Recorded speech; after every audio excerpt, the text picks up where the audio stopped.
Hello again, and welcome to our second video for session number 11 of our YouTube channel, Post-Keynesian Economic Analysis in Latin America. We change our usual format of presenting our analysis in Spanish.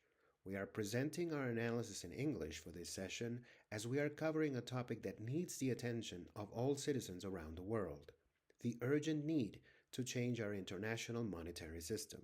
So, let's finish our session for today, the dollar trap: why the world needs a new global currency system. So let's take a look at the proposal presented by John Maynard Keynes to develop an international monetary system.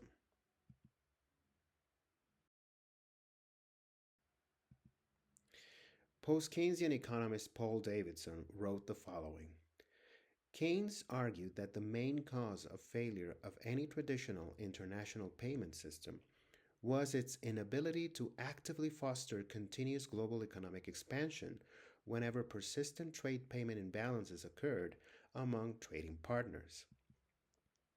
According to John Maynard Keynes, it is characteristic of a freely convertible international standard that it throws the main burden of adjustment on the country which is the debtor position on the international balance of payments.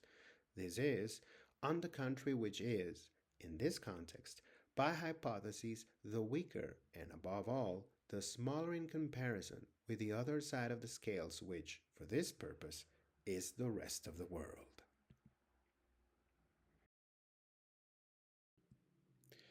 Keynes proposed a supranational currency, which he called the Bancor, and he also proposed the creation of an institution, the International Clearing Union, ICU, that would function as a central bank of central banks. Keynes justified his reasoning with the following: we need an international monetary instrument that has general acceptance among nations, a monetary instrument used by each nation in transactions with other nations. For their part, individuals, corporations, and all banks except the central bank will continue to use their own national currency. We need an orderly and agreed method for determining the relative exchange values of national currency units. We need a system that has an internal stabilizing mechanism through which pressure is exerted on any country whose balance of payments with the rest of the world is out of equilibrium in any direction.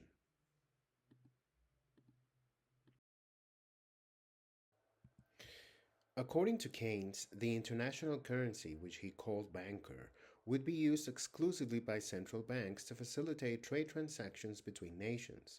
Each country would maintain its own domestic currency.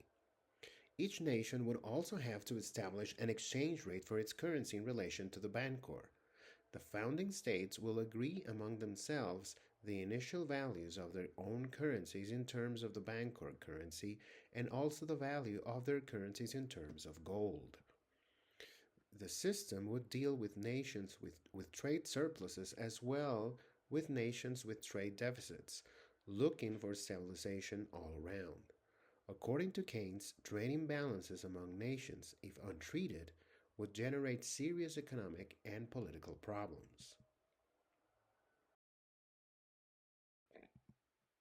The international monetary system model proposed by Keynes had as its operational core the International Clearing Union, ICU. It was the fundamental mechanism designed to manage payments and trade imbalances at the global level. The ICU would operate using the Bancor as a unit of account. Bancor would not be a physical currency in circulation, but rather an accounting unit used exclusively among the central banks of member countries. Its value would be fixed in relation to gold and some domestic currencies with high demand in international markets. It would provide stability without the need to rely on a specific national currency. Each ICU member nation would have an account in this institution, denominated in Bancor.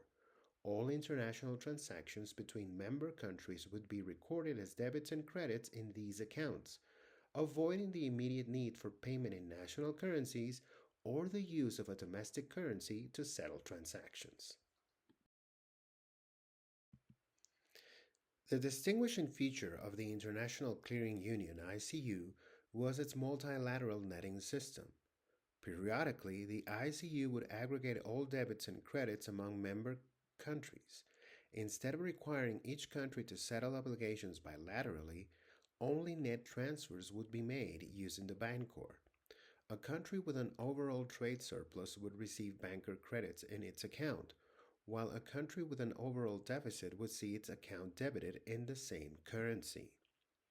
Keynes recognized that the risks posed by persistent trade imbalances. To prevent such imbalances from accumulating and destabilizing the system, the ICU included adjustment mechanisms. Incentives for creditor countries. Nations with persistent trade surpluses would be encouraged to reduce them through interest charges on their surplus balances held at the ICU. This would incentivize increased imports or foreign investment, helping to restore balance. Pressure on debtor countries. Nations with persistent trade deficits would be encouraged to adjust by allowing their exchange rates to depreciate against the Bancor, making exports more competitive and imports more expensive, or by adopting domestic policies to enhance competitiveness.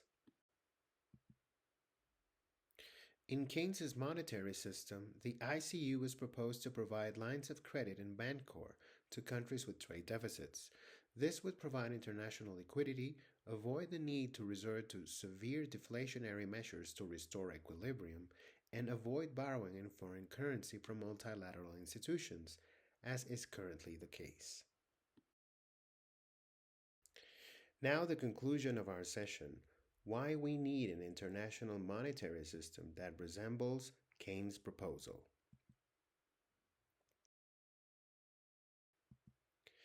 If the world comes together to create an international monetary system that resembles the proposal presented by John Maynard Keynes in 1944 during the Bretton Woods meetings, most of the inefficiencies that the current system features would disappear.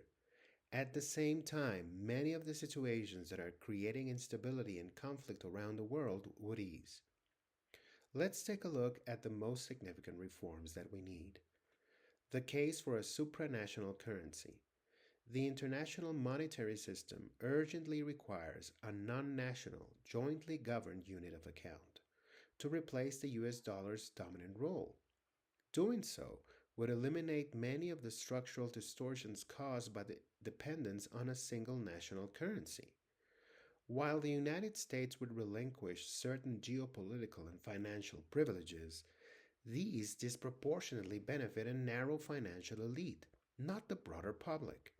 In fact, by no longer needing to supply global liquidity, the U.S. could shift focus toward rebuilding its domestic productive capacity and revitalizing manufacturing, thereby generating well-paying jobs for the working class.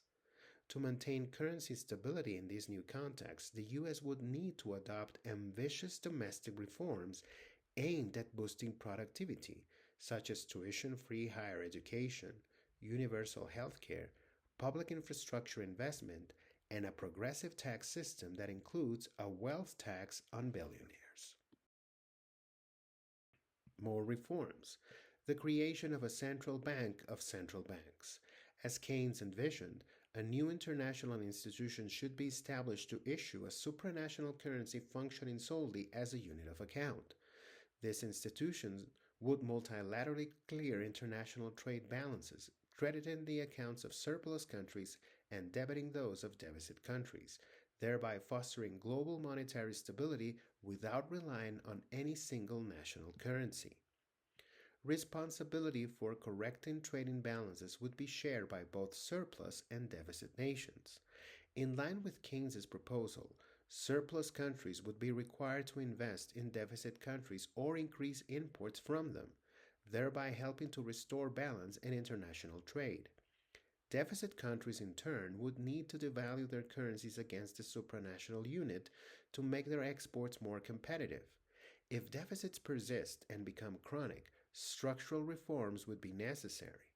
The central bank of central banks would offer limited credit lines, denominated in the supranational currency, tied to each country's share of international trade, to support deficit nations during the adjustment process. Geopolitical tensions would ease. Across the globe, countries are increasingly seeking alternatives to the US dollar in international trade, forming new alliances to reduce their dependence on it. The establishment of a democratically governed supranational currency managed by a central bank of central banks would help depoliticize international trade. By removing the advantages tied to national currencies, this reform could significantly reduce trade related tensions and the risk of currency wars. Developing nations could finally pursue genuine development, free from the conditionalities and austerity measures typically imposed by the International Monetary Fund. Developing countries would gain fiscal space to prioritize public investment and social spending. By transacting in a supranational currency, they would no longer need to borrow in foreign currencies, eliminating the debt trap that has long constrained their economic sovereignty and development prospects. It's true, these are ambitious reforms, but if we, the people, come together to fight for these changes, these much needed reforms will come. As always, I would like to thank SlidesGo for letting me use their Microsoft PowerPoint templates free of charge. To viewers in Latin America, we will return to our regular format of presenting our analysis in Spanish in the next session. Please remember to like this video and subscribe to the channel. To the viewers of this video around the world, we, the citizens of the world, need to push for a reform to our international monetary system. It's time to make the change. Thank you, and take good care of yourselves.